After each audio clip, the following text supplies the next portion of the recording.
今天我想讨论一个话题，那就是不自信是如何一步一步可以把一个人毁掉的。随便举几个我以前非常不自信的例子，比如我和我的前任在一起吃饭的时候，我总是要求我们坐在一排，而不是面对面，因为我不想被他看到我吃饭时的样子，我觉得那样很丑。还有我以前睡觉的时候，我总是喜欢把被子蒙到我的这个部位，因为我睡觉的时候嘴巴是微张的，我感觉自己的嘴巴也长得不好看，嘴型不好看，而且嘴唇有点微厚。我觉得他们如果看到之后，他们会感觉很丑，所以我就有一个很强迫的习惯，一定要用被子盖着我的嘴巴。我以前留长头发的时候，我基本上不扎头发，而且也是会留一些刘海在脸旁边挡着，因为我记得我试着扎过几次，就是把头发全部梳上去，弄得光光滑滑的，然后就被我的前任说，哎呀，这样显得脸很大，一句不经心的表达，然后我就会把头发马上放下来，然后不管天气再热再不舒服，我就感觉还是散下来比较好看。其实我也和很多人一样，我也喜欢拍美美的照片，然后发朋友圈或者是给别人看，但是当我和我的前任们在一起的时候，每次拍照的时候都是我最难熬的时候，所以每次拍照的时候都感觉要提前做好很多心理准备，就是我不敢看拍完之后相机里边的照片的我到底是什么样子的，每次看之前都是很紧张，然后有时候可能我的伴侣也会觉得没有拍到好看的照片，就会有点不是特别满意的感觉，那种细微的一个行为会让我感觉到更加责备自己，就感觉为什么自己拍不出好看的照片，为什么自己不上相，感觉自己根本都没有别人那么的条件那么好，根本不可能拍出跟别人一样好看的照片，所以就慢慢的迷上了美颜。然后当把自己拍的不像自己的时候，感觉那个是好看的，然后不愿意接受就是真实的自己是什么样子的，就用那样子的一个心理去麻醉自己。另外还有一点就是，相信很多胸小的女生都有同感，就是夏天不管再热多难受，出再多汗，都还是得穿内衣，甚至是想穿那种就是加厚一点的，可以让你有胸型好的聚拢型的内衣。我记得我们小红书第一个爆款视频就是我和 Scott 互相问问题那个视频，我说到了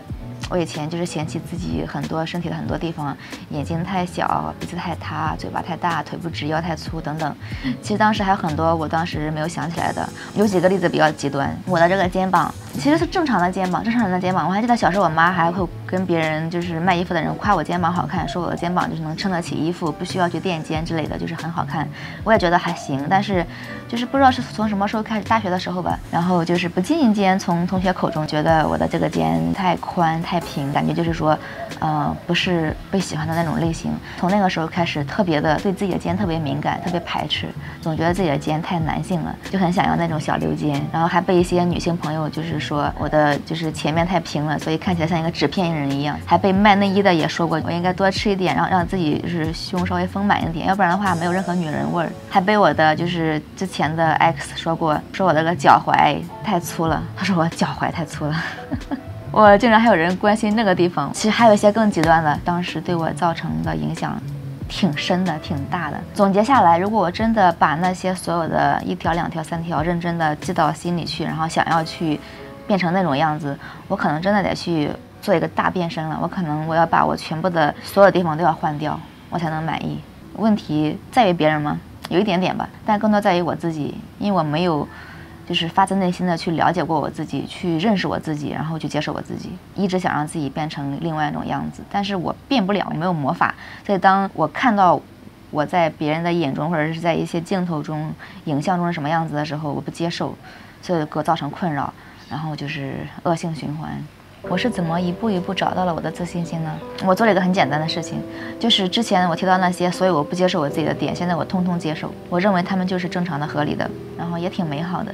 我觉得我的变化就是我开始去接受我自己这样的一个人的存在的时候，我觉得一切都自然了，一切都开始恢复正常了，一切都舒服了。我记得我们拍的第一个视频，当时我的状态和现在是完全不一样的。刚拍完就跟 Scott 一起看回放，我就感觉自己怎么这么不好看，怎么这么不自然，我就感觉我不想拍了。但是 Scott 就说没有啊，你明明这么好看，你看你这么自然，你说这么棒，你表现得这么的好。他说我天生就是拍视频的料。然后慢慢的我就开始变得越来越大胆，越来越自然，就是享受镜头。以前我觉得我语调平平是一个缺点，因为别人觉得我语调太平了，感觉听起来没什么激情。但是我发现这个是我最舒服的状态，是我最自然的状态。我的风格其实就是不急不躁，不紧不慢，平平静静的。通过做视频，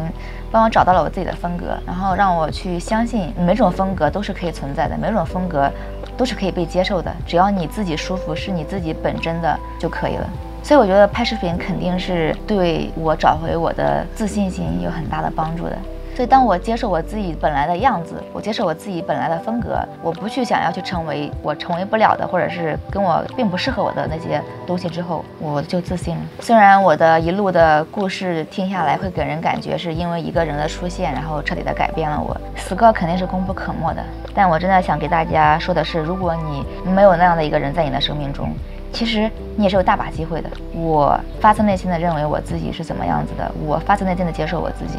然后你才可以变得自信，不是只是别人夸夸你，别人告诉你你很好就可以改变了的。我知道看我们视频的有很多小年轻，有很多女生，如果你们现在听到我这段话，我真的希望你们不用等到一个什么人，自己就可以马上改变自己。从你接受你自己的那一刻，你就可以变得很自信。等等，还有最后一点，远离让你不自信的人，这点也很重要，远离他们。